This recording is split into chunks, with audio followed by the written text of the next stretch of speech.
Yo, I'm telling you, there's a moment where Drake catches the ball courtside. Matt says he's ready to shoot, and Leo said, just like his crew, he's ready to shoot. I'm like, whoa. Damn. Listen, man, everybody was really excited during that playoff run, man. I'm like, Drake, Leo, what do you know about that OVO lifestyle, my bro? No, everybody was really excited.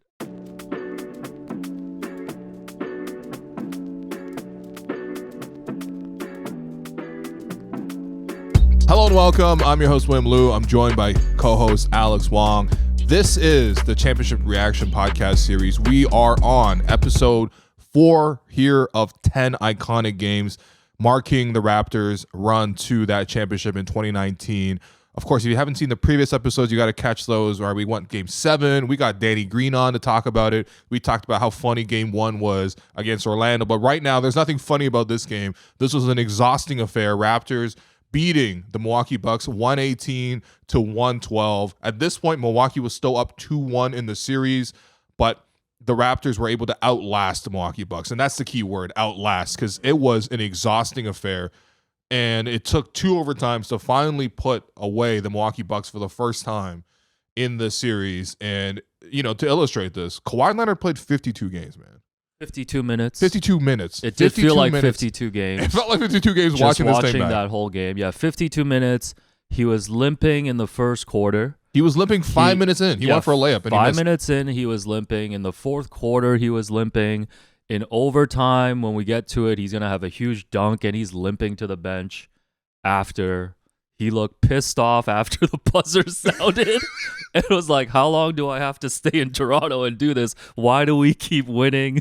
I think we identified the exact moment where Kawhi actually, when you look back on it, you're like, he probably decided, man, I'm going to the Clippers. No, but this was respects to Kawhi. And of course. And I know for people, like, obviously we're looking back, like, we know what happens the rest of the series.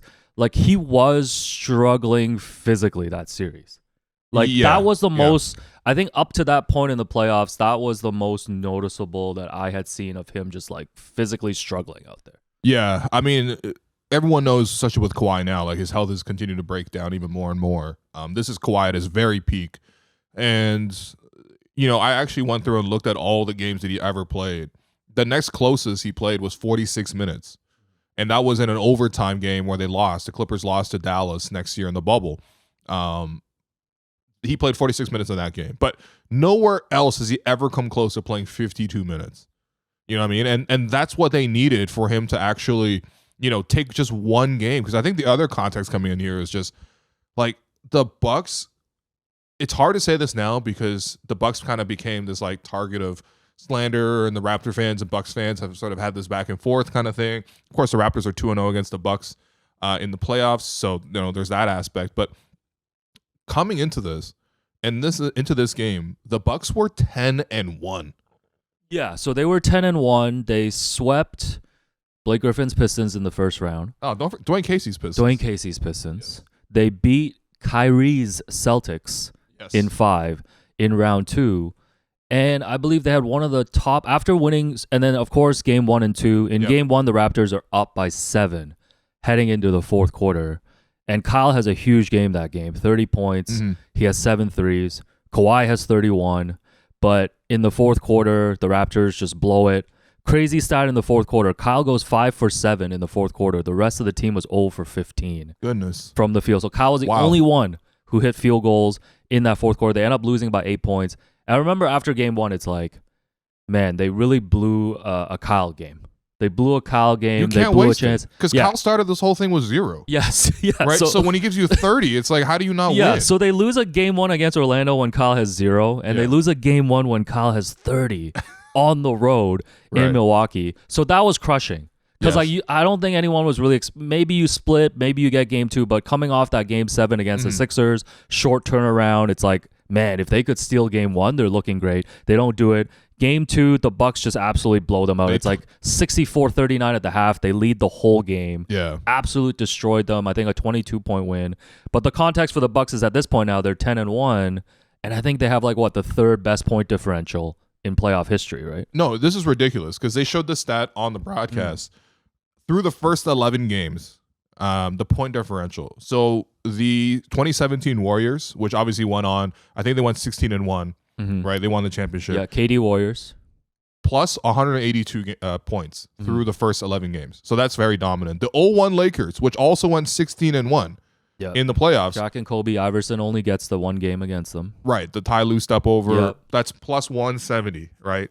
The Bucks 2019 were at plus 168 through the first 11 games. So it's weird to think about it in retrospect because now we know the Bucks are what they are, and of course they actually went on to win a championship 2 years after this. Yeah, but that's not what we're here for. No, but like this was like the peak of the Bucks. Like they felt invincible in a way that like was just like really really hard to sort of shake that feeling, especially because the Raptors lost the first two, and I just remember like being so disappointed in Marc Gasol because I'm like, Mark, you were so good against Joel Embiid defensively, but we need you offensively in this series now, right? Because like the last series was more about defense. This one, you need him defensively too, right? Obviously part of that forming the Giannis wall and the defense on that front, but we need you to score because the Bucks' whole thing was Brook Lopez is going to camp out on the paint, Giannis is going to help over in the paint, and they have pretty aggressive wing defenders as well. They're just going to shut down the paint. And so what you need to unlock it is guys to hit threes, and especially your bigs to hit threes because, like, they're not going to be guarding Serge. They're not going to be guarding Mark. And for Mark to go for, like, he was like 1 of 9 in game 2. He was, like, thoroughly outplayed. He even said after the game, this one's on me. I got to play a lot better. You know what I mean? And so he had to take pride in it. I went back and listened. We used to hand out something called the Patrick Patterson Award, which was basically the award for who underperformed the most in the playoffs. Shouts to Patrick Patterson. But, you were definitely one of those guys. And I gave that to Mark, man, because like Mark was struggling so bad. 3 of 20 from the field the first 2 games. Yeah, there you go. That says it all. So that's the context coming to this game. And it's like if you don't win game 3 after you're already down 0-2, you're pretty much done. Well, here's the context too. Down 0-2, historically only 7.4% of teams come back from 0-2. And if you want to go to most recent examples up to that point, you actually only had to go back the year before, when LeBron and the Cavs, after LeBronto against Toronto, went to the conference finals, lost the first 2 games to Boston, and you remember they came back and won in 7. Yo, but to be fair though, that was LeBron and Jeff Green. Somehow, like Jeff Green was like average. He like put 20 points up in game 7. Jeff Green was the Pascal Siakam to LeBron's Kawhi Leonard. Yo, I don't understand how LeBron was making it work with Jeff Green, man. Yeah, and if you 16 Cavs also was down 2-0 against the Warriors. You remember that? Of course. They end up coming back. Yeah. And then one of the more recent examples, too, that's relevant to this is 2012, when the Spurs went up 2-0 in the conference finals against the Thunder. Yes, and then they came back. And the Thunder end up winning the next 4. So maybe before we even get into the game, there's a lot of stuff that happens in between, before game 3. Well, that Spurs one's interesting because Kawhi and Danny were part of that team. Exactly. And Serge was on the other side. So it's become this infamous thing now that after game 2, after they come back home, after a film session, Serge went to Nick Nurse and said if he could get up in front of the team and speak. Oh, wow. And he basically told them, I've come back from 2-0 before against Kawhi and Danny. This can be done. That's a double-edged sword. So Fred was asked about it. And he was like, yeah, like it was real. We were feeling crappy at the time, and it was a good lighthearted moment because Kawhi was in the room and Serge was telling us about how he came back to beat him. So this was one of those moments that, like, after they win the championship, it's become like part of the lore. That's amazing. I forgot about that moment. See, this is why you need the Championship React Pod, because like you need to remember all the little minutia and you need to memorize it because it's the best time of your life. So after game 2, the big talk is like, I think one of the big conversations was, well, number 1 was the defense against Giannis.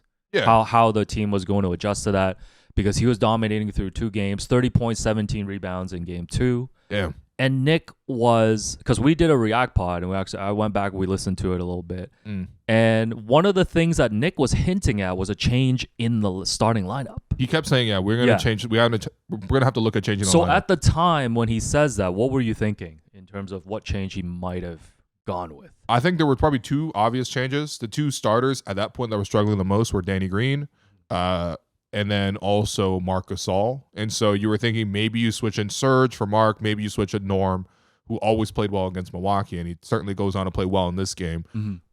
Maybe you put in Norm for Danny. But also at the same time, it's like, especially knowing Nick the way that we've had several years now seeing Nick as a head coach, like Nick loves a little pump fake. Nick loves a little mind game. Yeah. Loves playing a little game through the media. Playing so a mind game down 0-2 in the conference finals. It's like, yo, nobody's even thinking about you right now. No, it's a classic Nick Nurse move in hindsight. But yeah, at the time it was like, I don't know what you need to change. But again, they just got blown out in game 2. They lost game 1. They lost game 2. Milwaukee again. The context, they are in the same sentence as the 2017 Warriors and the 2001 Lakers, who both went on to win the championship 16-1 through the playoffs.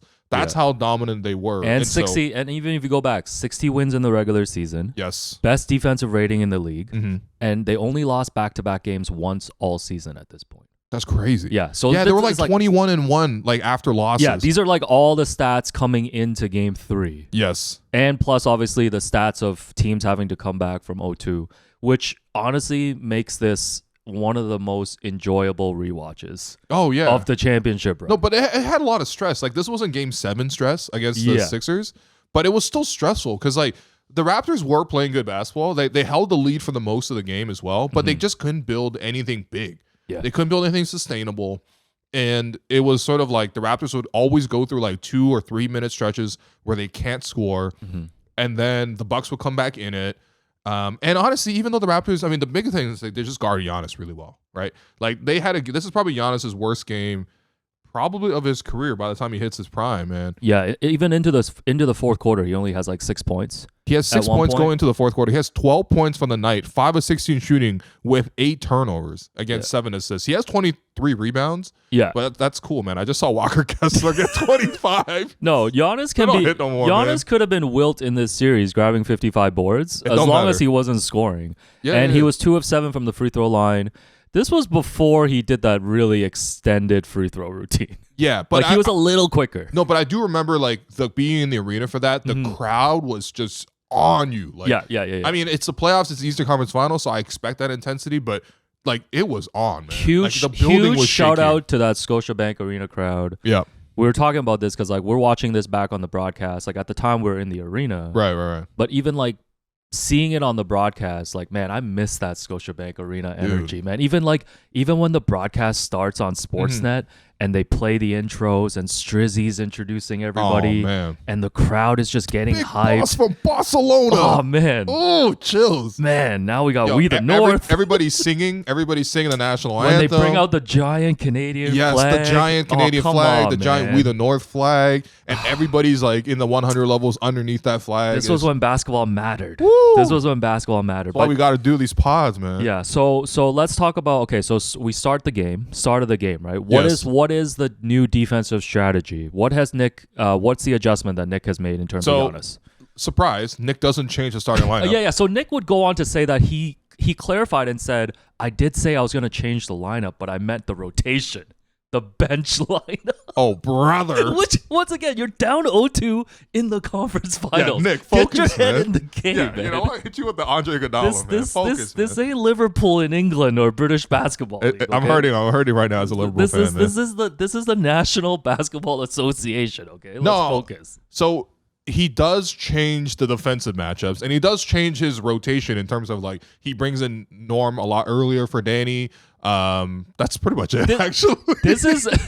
Shouts to Danny, former championship React podcast. Yes. But this is the beginning of when Danny starts getting faded out. Because like by the finals, Fred is the starter in the second half of games. Yeah. So Nick actually never did change his lineup, but he did ultimately do that whole thing with Fred. Yeah. But the big thing was he actually changed up his defensive assignments because Pascal was the one primarily guarding Giannis, and it was Kawhi was guarding Chris Middleton. Yeah. And so it was kind of like more chalk across the board. Power forward guarding power forward, small forward guarding small forward, et cetera. But they switched it up this way because of the fact that, you know what, now it was Kyle guarding Chris Middleton, which honestly Chris Middleton just never struck like fear into my heart ever as a Raptor fan. No. I know he played a huge role in getting the Bucks over the Phoenix Suns, and he was a great closer for them that season. They won the championship. It's just never... Like, the Raptors never had issues with Chris Middleton. It felt like you could throw whoever, like Kyle guarded him well, Norm guarded him well, Corey Joseph back in the 2017 series guarded him well, DeMar Carey could throw him on him. Like, you could put a smaller guy on Chris Middleton. So they put Kyle on Chris Middleton.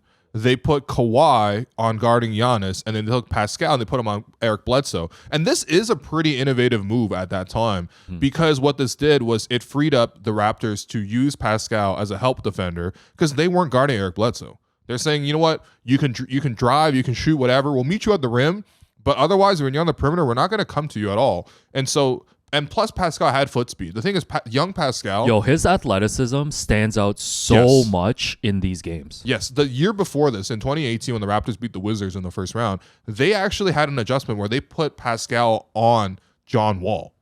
So that's John Wall. That's one of the quickest point guards ever. I feel so old, man. This is back when John Wall was a problem. Yo, John Wall was doing the Dougie, you know what I mean? Hey, do the John Wall. No, John Wall was a problem, but they put Pascal on him. He was so quick that he can match up with him. So he has the foot speed to match up and, contest against a drive. But mostly they changed it up because game 2, Pascal also fouled out guarding Giannis, which is also one of the things. It's like whoever guards Giannis likely going to foul out. And so the Raptors at this point have so little depth that it's like you can't afford Pascal to foul out. Yeah. So Nick makes this triple defensive change in the starting lineup. And it actually works really well because, again, the Bucks could not get their offense going. 112 points with 2 overtimes is pretty good defensively. Yeah, they were struggling early. You can tell Giannis was super uncomfortable. Every time he was even close to the basket, at least 2-3 guys were there. You start seeing him settle for mid-range. He's shooting threes. And like you mentioned, Bledsoe and Chris Middleton with matching 3 of 16s from the field in this game. And John 316 over here. Goodness, man. So Raptors get off to a really good start. And like you mentioned, Marc coming in, the spotlight was on him a little bit, struggling.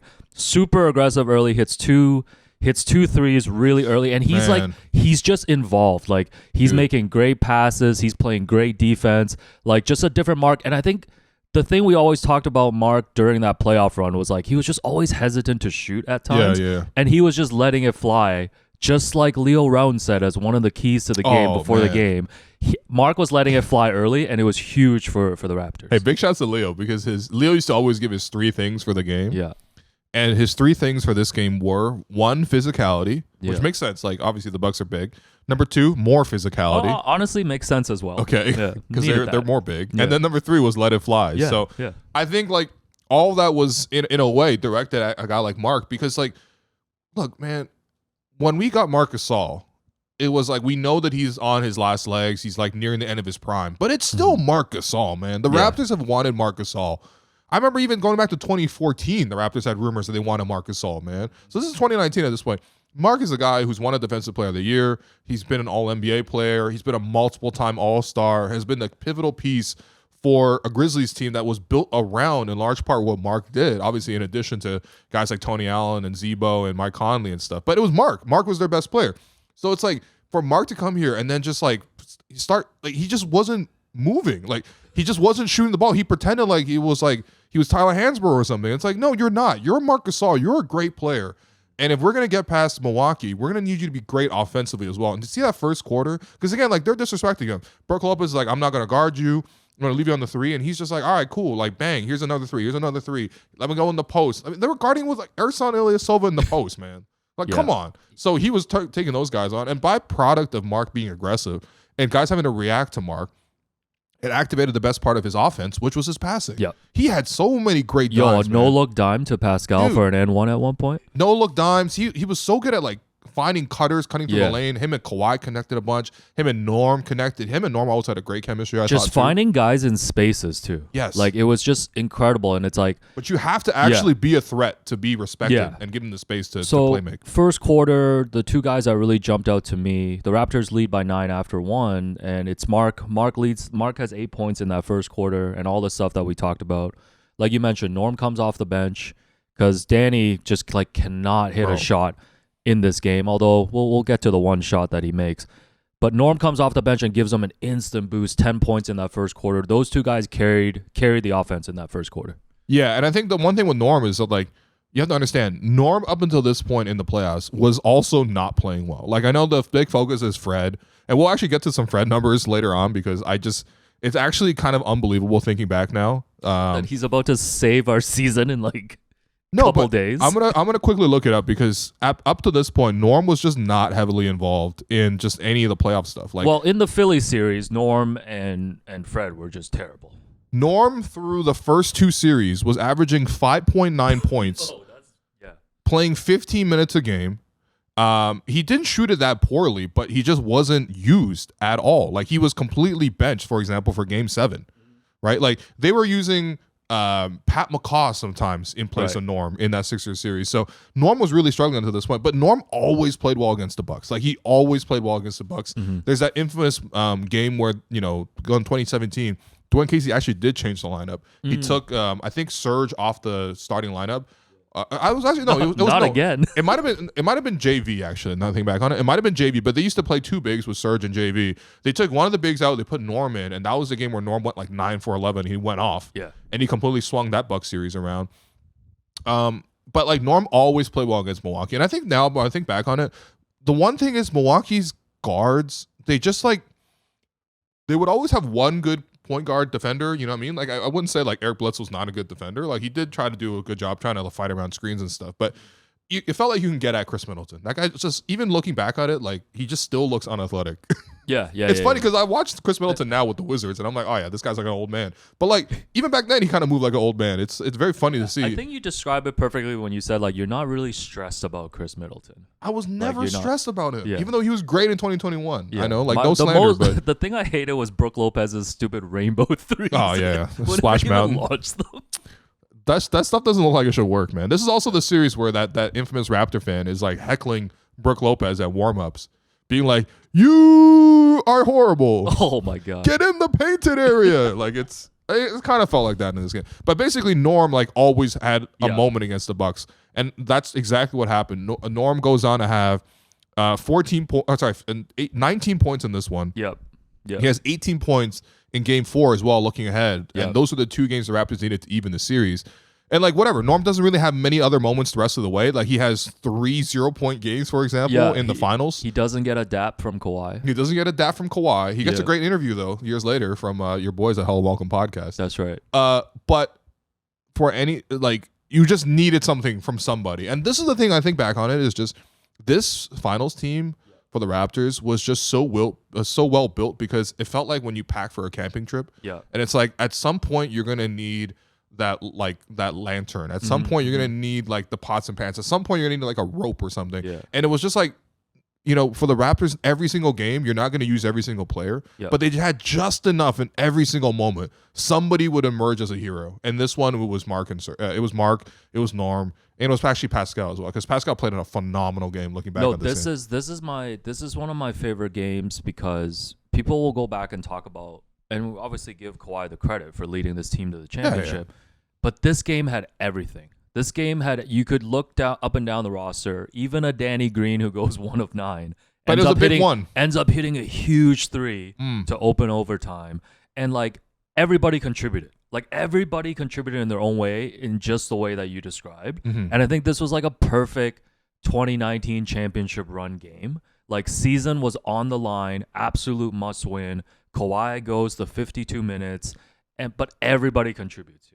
And there's like just so much drama down the stretch. It's way easier to look back now because we know this is the start of a 4-game win streak against the Bucks. But at the time, it was like, oh man, this game was super stressful. But this is how like legends are made, right? Like, you know, outside of like the best players who play great every single night, like the reason you love a Robert Horry is the reason you love like these like selective role players like a Dennis Rodman or whatever. They come up huge in these moments where you don't necessarily expect them to come up huge. You know what I mean? Like, and when you look back at it, it's not like Robert Horry was giving you like 30 points a game in the playoffs. You know what I mean? Like, these are probably giving like 10, 15 points at most. You know what I mean? Like, but it was the big 3 in this moment, the big moment where they step up.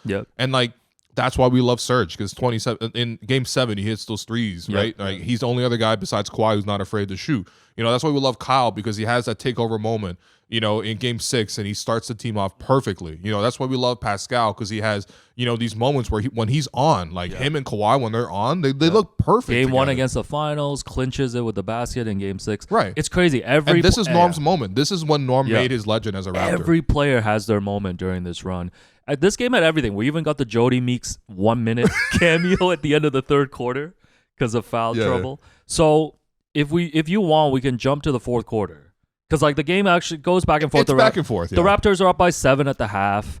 The Bucks kind of claw back. So we go to the fourth quarter, and the Raptors are still up at this point, but it's a close game, and we actually get to the six. If you go to this with 6 minutes left, is when the game actually kind of starts for me, because Kyle fouls out.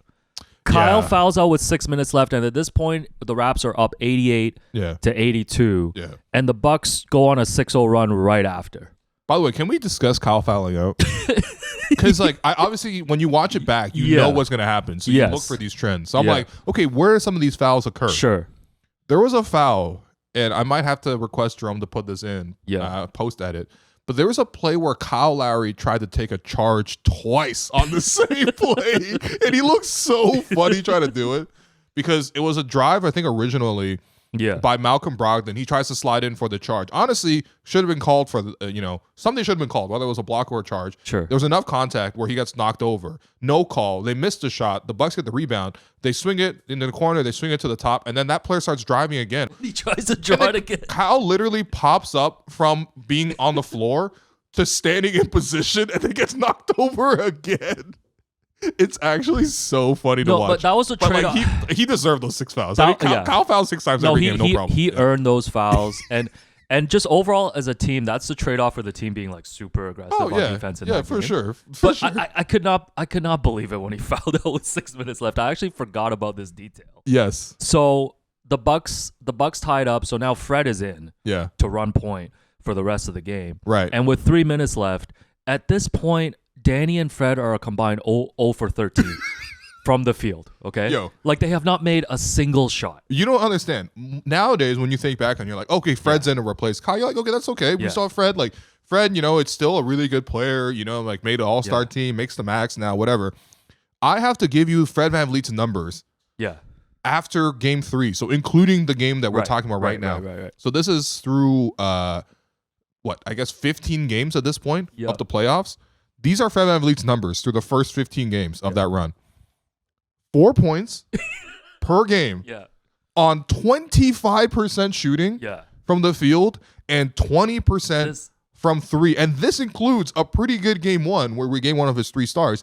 If you just arbitrarily move that game 1 aside, for the 14 games consecutively, including this game, Fred averaged 3.3 points on 22% shooting from the field and 14% from 3. They lost, obviously, his minutes by 49 points in this stretch. So when I say that Fred was coming on to replace Kyle, who had fouled out, when the Raptors are down 0-2 against the Bucks, it was like, oh my God. Yeah. Why is this happening? No, it's like, oh my God, dust off Jeremy Lin, man. Dude, there was a real push. There was a real push for people to be like, what about Jeremy Lin? Yeah. No, Fred was that bad. Dude, what Fred was doing in the first two and a half series? Just imagine, this is like Kyle Lowry fouling out with 6 minutes left in the biggest game of the season, and they're bringing in media game will lose. No, but honestly, like, I might have shot a better percentage at Scotiabank Arena, like Fred, like, there was no confidence with Fred in there. I'm just saying, contextually, it was so stressful. It was like, yo, Fred, just run the team. Like, don't do anything like crazy.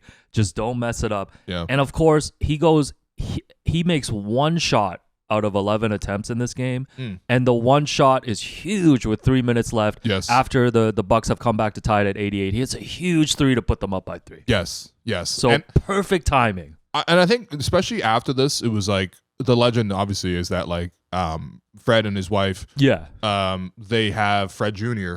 We'll get to that. We'll get to that on the next one. Yeah. We'll get to that on the next one. But like at that time, we didn't even know, because the thing is, like, at least it wasn't put out there in the public that, like, he was sort of like, this was going on in the background, and he was sort of flying back and forth, which in hindsight, that can kind of explain a lot of what was going wrong in terms of his performance. Sure.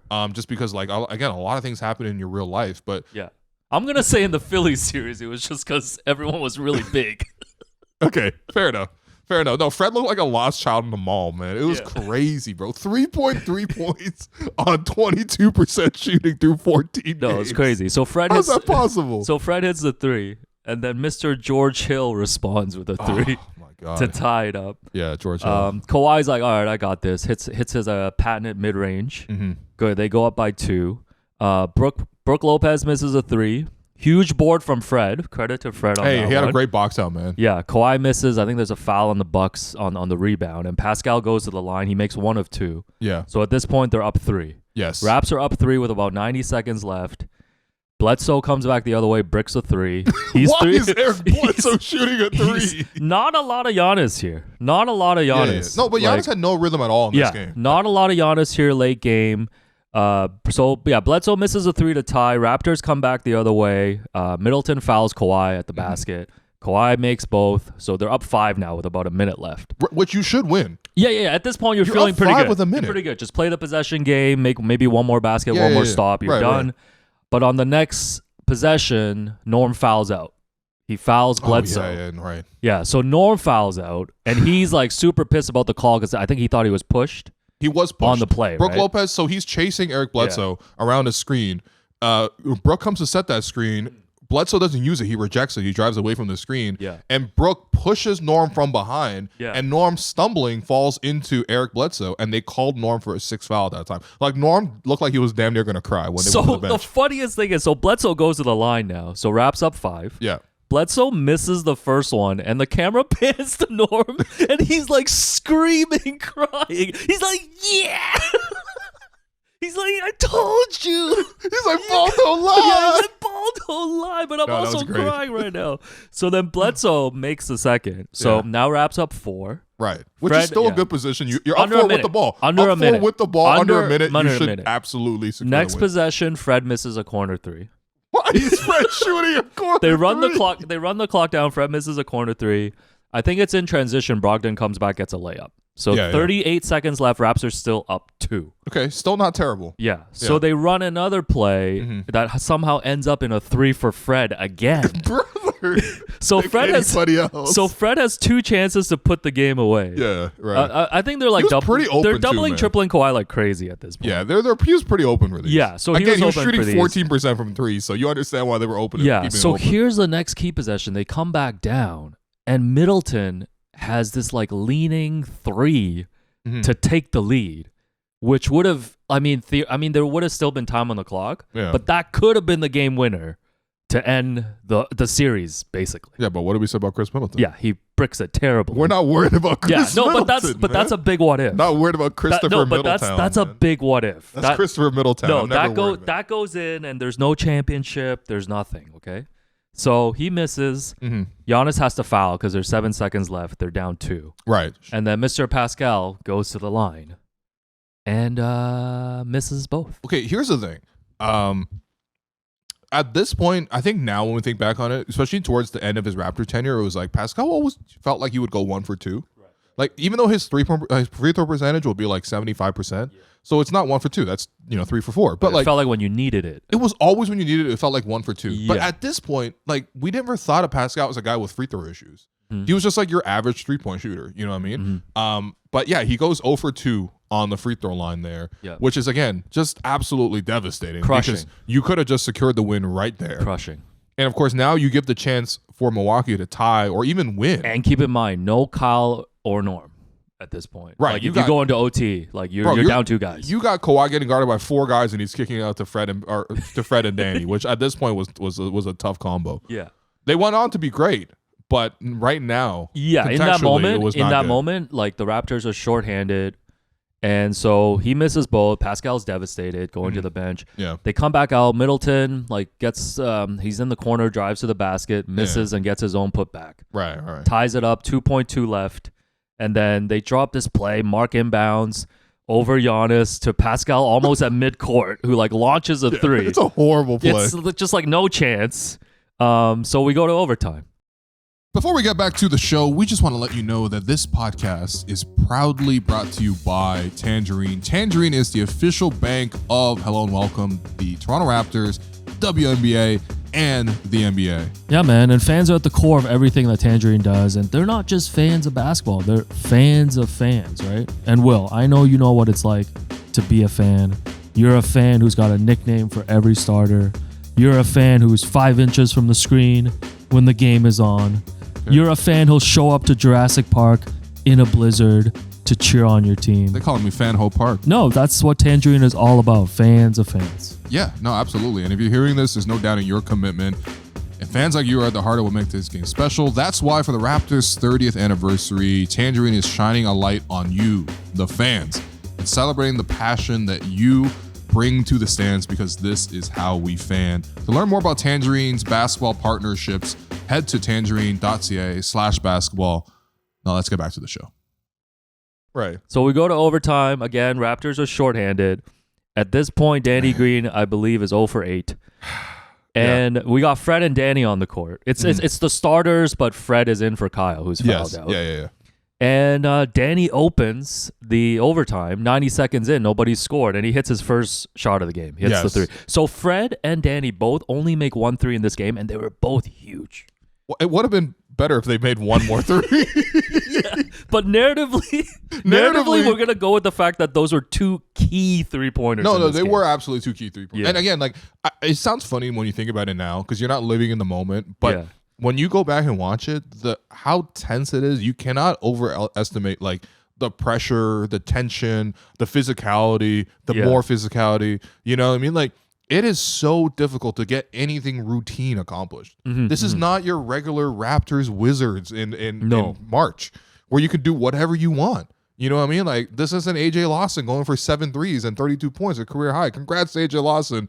But like, this is a different level. Like, this is so many different levels. This was like a high-level rock fight, man. I don't even blame some of these guys for struggling. It's like the pressure is so strong. Some of those shots were pretty open, though, I'm not going to lie.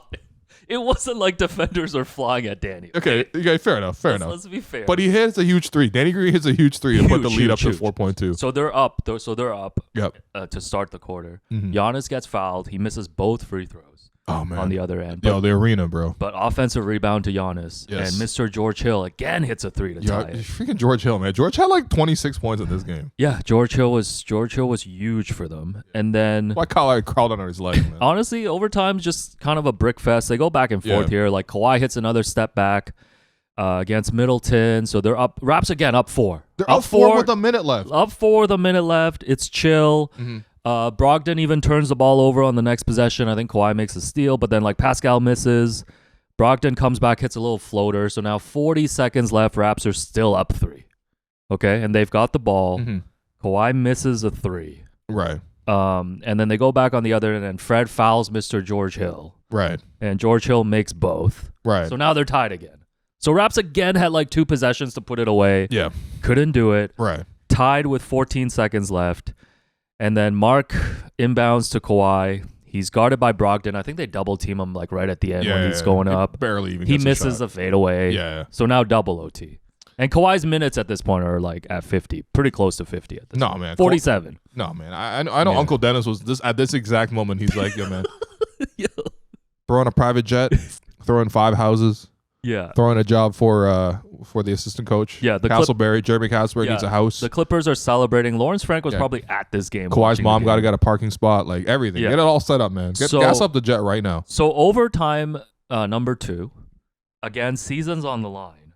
Dude, I understand. The Raptors lose this game. It's over. It's over. You're not coming back from 0-3, man. No, it's over. Again, no Kyle, no Norm. Kawhi's running on fumes. Yeah. Fred and Danny at this point, they will finish a combined 2 of 22, I believe.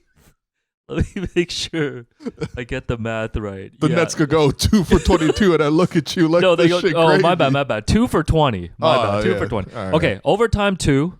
Giannis fouls out early on a Pascal drive. This is the thing with the game. It was like the subtext of this game was Pascal was like freed from the defensive duty of having to guard Giannis. Yeah, and he's just flying. And then he is just like attacking, man. He's so fearless. And like the way he was throwing his body around too, like it was ridiculous. But yeah, like this one, he drives super hard. Giannis tries to slide in to take the foul, or I guess to just try to make a stop. Yeah. And Pascal fouls out Giannis. And I think it's like really important to know that like Pascal was not afraid to attack Giannis, man. Yeah. This is year 3 Pascal Siakam. He hasn't even gotten any accolades yet. I mean, he eventually went on to win most improved player, but it was like, you know, he was still like a bench guy even at the start of like the season before. Well, he barely factored into the 20. He never even played 2017 playoffs outside of garbage time. He barely factors into 2018 playoff run, and now 2019 he's suddenly in the conference finals and he's attacking Giannis in double overtime, and he fouls out Giannis. Like, this is the thing, like Pascal's contributions, because I think when people think back to 2019, they're like, okay, Kawhi was the guy, and then Kyle was like the second guy. Kyle was not the second guy, man. Kyle was the point guard, so he had the ball. And of course, there were times where like Fred obviously, was taking over. Pascal with was the clear Pascal number 2. was the clear cut number 2. Clear number 2. Clear cut. And like again, double overtime, not afraid to attack Giannis. Yeah. Fouls out Giannis. Huge sequence. Obviously. People talk about Kawhi's 52 minutes. Pascal plays 51 minutes in this one. Right. 25 points, 11 rebounds. Amazing game. Yeah. Amazing game. Of course, the 2 free throws. I mean, he'll get a chance to redeem himself later. Which he does, yeah. Yeah. So fouls out. Drake in his purple windbreaker waves goodbye to Giannis. Drake's super tan in this. Yeah, super tan. Definitely came back from Turks and Caicos. Definitely just came back from TNC. And then, Drake is with Chubbs. This is like the beginning of all this like beef that's going to happen with like Drake. Giannis, because remember Mike Budenholzer goes on to say that he wants Drake arrested. He's like, why is he giving Nick Nurse shoulder rubs? Yeah. He fouls out, and then George Hill on a fast break hits like a layup, and this is the first time the Bucks have the lead since 2-0. Yes. So at the start of overtime, overtime 2. Bucks are up 2 right now, even though Giannis has fouled out. Yep. Like at this point, it's like, season's on the line. Yep. We mess up the next couple possessions, it might be over. And of course, our guy Marc Gasol comes back and hits a 3 and puts us right back. Right. And again, you can't it's not like the points are not equal. Like as LeBron infamously said, 2 points is not 2 points. You know what I mean? It's time and context dependent. These are human beings in the emotions, all the pressure. For Mark to just be like, all right, cool, you took the first lead. Yeah. Since literally 2-0 in double overtime, you're about to steal it from us. Pop a 3, get the lead right back, and it's over. It's over. They had the lead for like one possession. Yeah, pop a 3, and then turnover. Kawhi steals off Bledsoe. Dude, Kawhi's defense, man. I don't understand how Kawhi would be in a defensive slide, but his hands are touching the ground. Yeah. He's like in a defensive position, and his hands are just on the ground. So like he wouldn't even just like steal the ball. He would just like sweep. Yeah. He just owns like an entire perimeter around him. It's crazy. He owns more real estate than Mark Savell. Man. So he gets a steal, breakaway left-handed dunk. Yes. And he's limping like crazy to the bench. Oh yeah. Here, like he put it all into those New Balances. No, you don't understand. Get that dunk. Nick Nurse was using every timeout just for Kawhi to get rest. Yeah, they're not even talking during those. No, they're not doing nothing. Apparently, there was a great story that someone had told. Michael Wilbon had told this. Yeah. But apparently, Kyle Lowry would just come over with the heating pads for Kawhi every timeout. Yeah. Like he was one of the trainers. Yeah. He was like, "Here you go, Mr. Leonard. You deserve this. Okay, I'm the point guard of the team, but you deserve me to bring you heating pads. Yeah. Put it on your quads, and let's just make sure you're able to survive because we need you right now." Yeah. So the dunk puts them up 3. Yes. So now again, this is like the whole game. The Raptors are just up, but can't put the Bucks away. Brook Lopez comes back, makes 2 free throws. So now it's a 1-point game. And then there's this play. I don't know if you remember this. Mark makes this crazy drive to the basket. Yeah. Basically falls over, gets the foul call. And I'm like, please never drive again. Dude, you understand. Mark was looking. Yeah, we might need to flag this one to play it too. Because it's so funny. No, it's tough, man. But listen, he got the job done. He hits both free throws. But it's with like 2 minutes left, it's still a 3-point game. Yeah. So it's right there. Yeah. Anybody's name. It's a 3-point game. Pascal goes to the line, and only makes 1 of 2 here. Again. Yeah. Again, makes 1 of 2. This might be where Pascal's free throw problem started. And then there's this crazy possession where like Fred misses a deep 3, Kawhi grabs an offensive rebound, Pascal misses a 3. And then the Bucks come back on the other end with a chance to tie. And this is when Pascal makes a huge block on Brook Lopez. Dude, this must be another insert here because flew. Young Pascal and the fearlessness that he played with was like game-changing. We're talking about he plays 51 minutes in this game. Nobody should have any energy left to fly around, let alone like take off.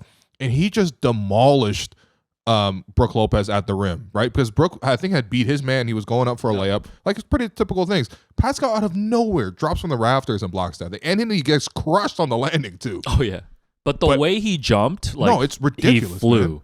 Yeah, because you rarely see that from Pascal. Now, Pascal is like such an offensive player. Yeah. He's like a one-on-one player. Sometimes he'll play a little pick and roll. Mm-hmm. Great finisher. Still gets out in transition. But like transition, I feel like where you see Pascal's athleticism now. Now his game's all skill. Yeah. Right. But back then, this is like comparing, young DeMar versus old DeMar. Yeah. Like it's the same feeling as like watching young DeMar throw down one of those crazy dunks. I actually can't I don't know if you can. I can't think of another player in recent Raptors history with that type of athletic, just running around like that. No, it's crazy. Because the energy and everything when you watch it back, it really stands out in every game. Yeah, and again, like everybody should be tired. It's double OT. Yeah. And he's flying around. Listen, if Brook Lopez makes that shot, we're tied again with 30 seconds left. Yep. And who knows? Right. Like overtime 3. Yeah. Possibly, but of course that doesn't happen. Kawhi comes back, gets a layup at the basket. Yeah, great move, man. Yeah, just muscles. He legit just dribbles around a double team and goes for a layup. Kawhi's a god. Yeah. Like, he's a god. Yeah, and then so wraps up 4 here. And so 30 seconds left. Again, looking great. And then on the next possession, your boy Chris Middleton gets a backcourt violation. Yeah, this is again Pascal and Marc Gasol double team Christopher Middletown. Yeah. And he decides to go north of Eglinton again. Oh my god. And he goes over the half court line. It's tough, man. And then Pascal gets fouled and he redeems himself at the free throw line. Finally, yeah. Hits both free throws. And that's pretty much it. Yeah. That's pretty much it. And the Raps wrap it up 118 to 112. All that just to get back into the series. Just to get one game. 2-1. And I got to admit, like at the time, I still did not like the Raptors' chances at all coming out of this game. But I think, especially now with the benefit of hindsight. Yeah, but without the hindsight, though. Without the hindsight, I'm exhausted. I'm like, is Kawhi going to be okay? Yeah. Are they going to be able to do this again? I'm thinking this was a 5-game series. Because, again, you're thinking in your mind, like, are there even 5 good Raptor players right now in this series, right? Yeah. Because it's like, Mark, turn it around, so I'll count him as 1. But Kawhi, Pascal, those are definitely 1 and 2. Right? Kyle's suspiciously fouling out. Kyle fouls out, but he did have 30 in game 1. So I'm going to count Kyle. So that's 3. Sure. Past that, I was like, who am I betting on, man? Norm, I guess, he was good against the Bucks, so that's 4. Yeah. But it's like, Fred was giving you, again, 3.3 points on 14% shooting from 3. Yeah. Up until this point. Serge was not really doing much off the bench. You didn't hear Serge's name once in this episode that we've done, right? Danny was not doing anything. Yeah. Right? Like, it's seriously, I feel bad, but it's like he wasn't doing anything. Mm-hmm. And it's like, I don't know how you're going to get through this because the Bucks at that time were just like so dominant. But I think, again, in hindsight, what this game really revealed to me is just like Milwaukee's crunch time scoring sucks. Yeah. So they can roll over, they can roll you over, they can they can definitely crush a team. But in a close game. In the fourth you got to feel confident against them. You know what I mean? Like, that's the Milwaukee Bucks. And that's what they were until they got, to the 2021 finals and they won it finally. But like, this team was not good in crunch time. The fact that this game, the Raptors were playing like maybe 50% capacity, feels like, in this game. Yeah. The fact that like it was the Raptors should have closed them out 3 separate times. And it took like big errors from the Raptors to not do it earlier. Right? Like Pascal missing the free throws, like them blowing these assignments or whatever. But like Milwaukee had every chance in the world to make it a 3-0 series advantage, and they just completely blew it because Giannis couldn't do anything. He had 12 points and 8 turnovers. Christopher Middletown, not an effective player. Eric Bledsoe at this point is on the verge of getting benched because he does He gets benched. He gets benched for George Hill, series, right? And it's like, it turns out like they're not good in crunch time. They have a great set idea. Defensively, they're great, and they really were great defensively. But it's like, if the Raptors can just get some threes to drop, we're gonna beat the Milwaukee Bucks. But of course, we didn't know it at the time, just given all the context of the playoff run at that point. At the time, I'm coming out of that game still thinking that the Bucks probably win this in 5 or 6. You don't understand. The Bucks, respect for the Bucks was at an all-time high in this series. I just could not imagine the Raptors doing this like 3 more times. Hey. Against this team. But, love to be Alex wrong, man. Love to be wrong. One of the subplots, too, we didn't mention, so Nikola Mirotic is the big trade deadline acquisition for the Bucks. Yes. And I know he was linked to the Raptors at some points. I think people wanted Mirotic. We ended up getting Marc Gasol. So that's one of the other subplots here. I mean, turns out the best trades are the ones you don't make. I don't know how much. So I think there was rumors that the Raptors were interested in Mirotic, but I never got a sense from like, especially now when you can talk to the front office about some of these things. It's like, I've never heard them talk about that once. It might have been just floated by like fans. Maybe who like knew that Mirotic was available. Sure. And, like that maybe some of the people wanted. No, it's so funny because after the series, Mirotic just straight up goes like back to Europe. The NBA, right? He gets like a crazy deal from Barcelona. He's like, I guess the other subplot too is like, he's like Milwaukee or Barcelona. That's what Serge said too, man.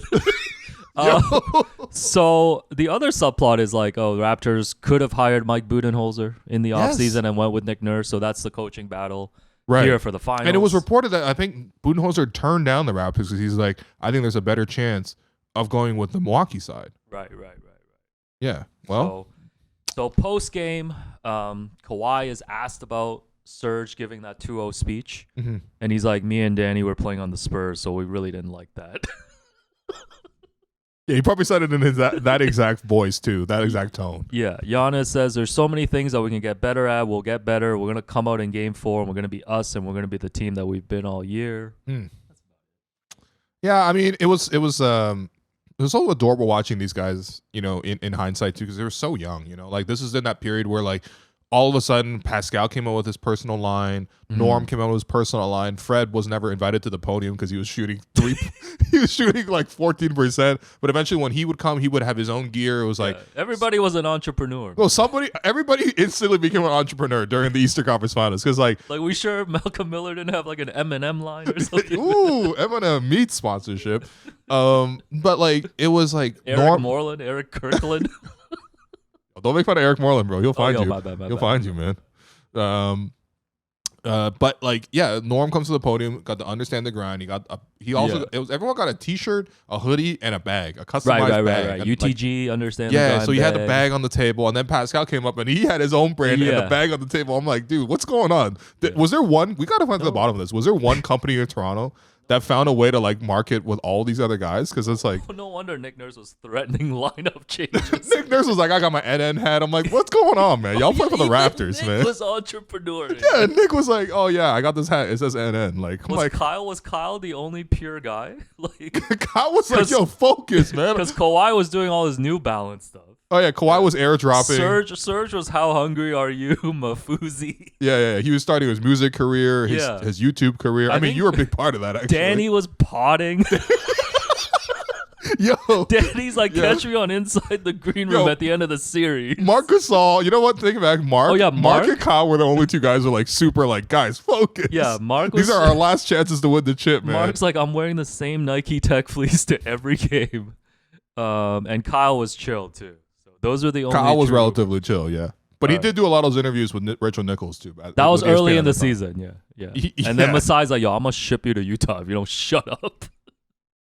Because I'll take Mike Conley. He's like, yo, man, do you want to go to Memphis? You want to go back to Memphis? I'm glad we didn't make that trade. I don't think we're winning the title with No, Conley. hell no, man. No, everything had to go right. And this is the thing, is like when you think back at it and the Raptors winning the championship, it's like they had just enough in each moment. Like if you didn't have Norm for the other games in this playoffs run, probably didn't affect you. Because again, Norm didn't really have big games, except for 3 times in Milwaukee. He had 14, 19, and 18 points. Huge. In the exact right moments Norm showed up, right? If you didn't have Fred for the first 2.5 series, you're like, cool. Didn't really matter. In the last 2 series, he shows up like crazy, right? If you didn't have Serge for a lot of this thing, it's like, all right, whatever. But then you don't win Game 7, right? If you don't have Mark show up and like this, you don't win this pivotal Game 3. And that's the beauty of this thing, man. Like the championship is so like fragile, it's so fleeting. You need everything to go right for you. And so when people dismiss championships due to luck, I'm like, dude, almost every championship, you need things to go perfectly for you. And that's why we celebrate it, because it's like one perfect moment we got it. And like when I look back on this, I'm just like, I'm so incredibly proud of like getting this thing done, because, my stomach was sick, bro. No, this was an exhausting. I was sick to my stomach, fam. This was an exhausting game. And the Raptors have to come back in like a day to play Game 4. Oh, yeah, right. That was the other thing, too. Milwaukee, because they had swept through basically the first 2 rounds, they had so much time to rest. Meanwhile, the Raptors had to play the Sixers to the death. Yeah, so this game. So there's an inherent rest advantage at the start of the series for Milwaukee, because they had a whole week off versus the Raptors had to play freaking Game 7 against the Sixers. Yeah, this game is actually exactly 1 week after the Kawhi Game 7 shot. This might be the longest week of my life, man. Yeah, so it was the Sunday. It was the Sunday before where they clinched the series, and then they come back here. And yeah, that's it. That's it for this one, man. You got to give out the 3 stars for this game. So first star, Kawhi. I mean, first star every game is Kawhi, man. Yeah. Let's be honest. Is anybody else ever first star on this championship Raptors team? First star to Kawhi, 36 points, 9 rebounds, 5 assists, 2 steals, 1 block, 0 ACLs. 52 minutes, 12 of 13 from the free throw line. God damn. 11 of 25 from the field. So that's the number one. Wait, does that say he was a... So he played 52 minutes, he was a plus 10? Yeah, which means in the other 3 minutes. Brother. Second star, Pascal. Second star is definitely Pascal. Yeah. Pascal played amazing, man. 51 minutes, 25 points, 11 rebounds, 3 steals, 1 block. Fouls out Giannis. Misses those 2 key free throws at the end of regulation, but redeems himself in overtime too. Third star. It's got to be Marc for the redemption. We got to give it to Marc. Marc was really good. Sorry to Norm, but we're going to... Norm honorable mention. Norm's honorable mention, man. Yeah. Marc Gasol, 16 points, 12 rebounds, 7 assists, 5 blocks. Yeah. 45 minutes, 4 3-pointers. Yeah. Team high 4 3-pointers. 1 crazy drive to the basket in overtime. This guy rolling like a bowling pin. Did Marc play 45 minutes? Yeah, Marc played 45.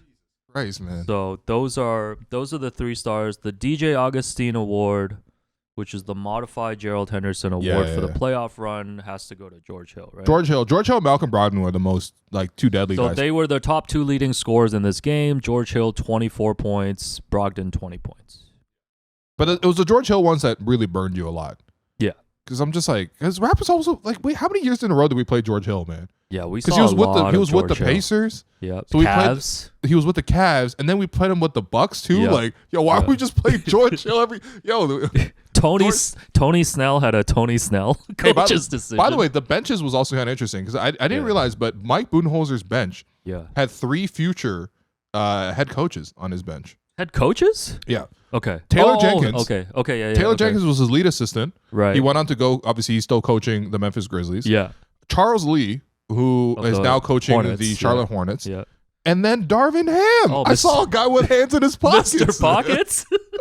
Mr. Hot Pocket was around too, man. Mr. I wish Mike Malone would tell me his game plan so I can guard Jokic. Yo, Darvin, what's the game plan? We're going to give it to Jokic in the post and let him cut? Come on, guys. Damn, they didn't bring back Joe Prunty? No, the funniest thing was Darvin Ham's now back in Milwaukee as an assistant coach. He is back in Milwaukee. That's actually hilarious. So the Bucks actually had a number of notable assistant coaches. I guess the Raptors also did have 2 future head coaches on their staff, Nate Bjorkgren and Adrian Griffin. But that tree, well, that is not a tree, man. that is global warming.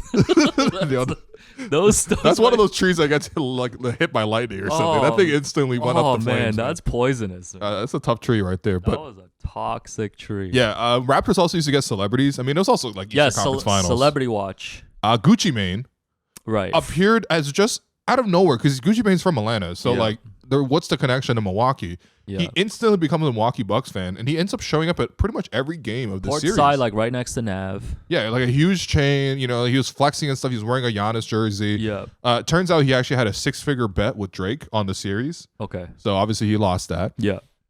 Jamal Murray was at this game. Okay. Kind of as a correspondent. He was already with the Nuggets at this point. Yeah, he was doing some stuff for TSN. Yeah, so he was just there in a blazer, just taking it in. Hopefully, Jamal, you become a Raptor one day. Yeah. PK Subban was there. This is back when PK Subban was more positively received, let's say. Was more pro-Canadian. It was PK Subban was yo, he just donated $50 million to a hospital in Montreal. It was everyone loved PK. And that's your guy from the Montreal Canadiens. I actually have a PK Subban jersey. It's a little tougher these days. It's fine. Jaleel White was there. Jaleel White. Okay, yeah, Jaleel White. Okay, yeah, Urkel. Yes, Urkel was there. Yeah. George St. Pierre. Okay. A little GSP, a little CanCon. Okay. Another famous Quebecer. Okay. And then Mike Myers. Mike Myers, yeah. Mike Myers. Mr. Canada is not for sale. Yeah. Mike Myers, always in the middle of political statements because he was also there for the Kanye West infamous moment of Hurricane Katrina where he said George Bush doesn't care about black people. That's right. And Mike Myers is just standing there what am I supposed to... Mike Myers is I'm Canadian. Mike Myers is the Jeff Teague of political moments. He might be Jeff Teague. He might have been there. He has stories for everybody. Yeah. Pretty strong celeb role. A pretty good celeb role. And of course Drake. Yeah. Oh yeah, and Drake. And of course Drake was Drake there. and Chubbs. Yeah, Drake and Chubbs were there as well. Why? What's so funny? Nothing. Yeah. So anything else from this? Man, I don't know. Oh, also by the way, because we mentioned Drake and Chubbs, I mentioned there was one moment on the broadcast. Yeah. Where they showed Drake Well, actually, there's like 100 moments of the broadcast where they showed Drake. Yes, yeah. But one of the moments they showed Drake on the broadcast, Matt says, because Giannis shot a three, it was a hard brick. It was such a hard brick that it slipped through Kawhi's fingers and then landed in the first row, and Drake caught the ball. Right. And so the camera panned over to Drake, and Matt's like, he's ready to shoot it. Like, you know what I mean? Yeah. And then Leo's like, just like his crew, he's ready to shoot. And I'm like, whoa. What? I'm like, whoa, no. Leo. Yo, I'm telling you, there's a moment where Drake catches the ball courtside. Matt says he's ready to shoot, and Leo said, just like his crew, he's ready to shoot. I'm like, whoa. Damn.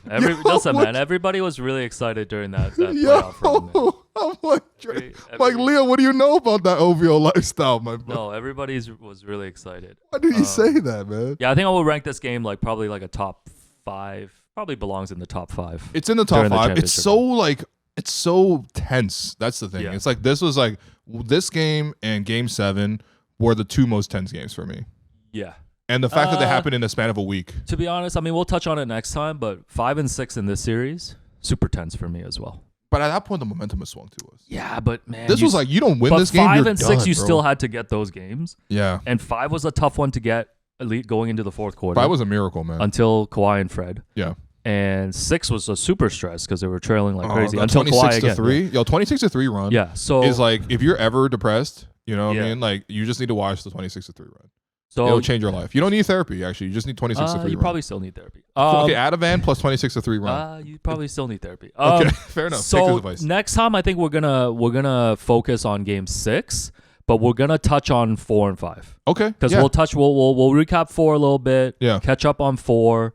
And then probably hone in a little bit on the fourth quarter of Game 5. 5 and 6 should be like a mini movie unto itself. Yeah. So I like that idea. Yeah. So and then we'll really focus on Game 6, especially like you mentioned, that 26-3 run, and wrap up this Bucks series, and then we can get to the finals. So we're gonna get any players from this series, Mr. Producer? Yeah. So we're working on Serge Ibaka. Have a 45-day guarantee. Okay. That we'll have Serge Ibaka join us on one of these podcasts.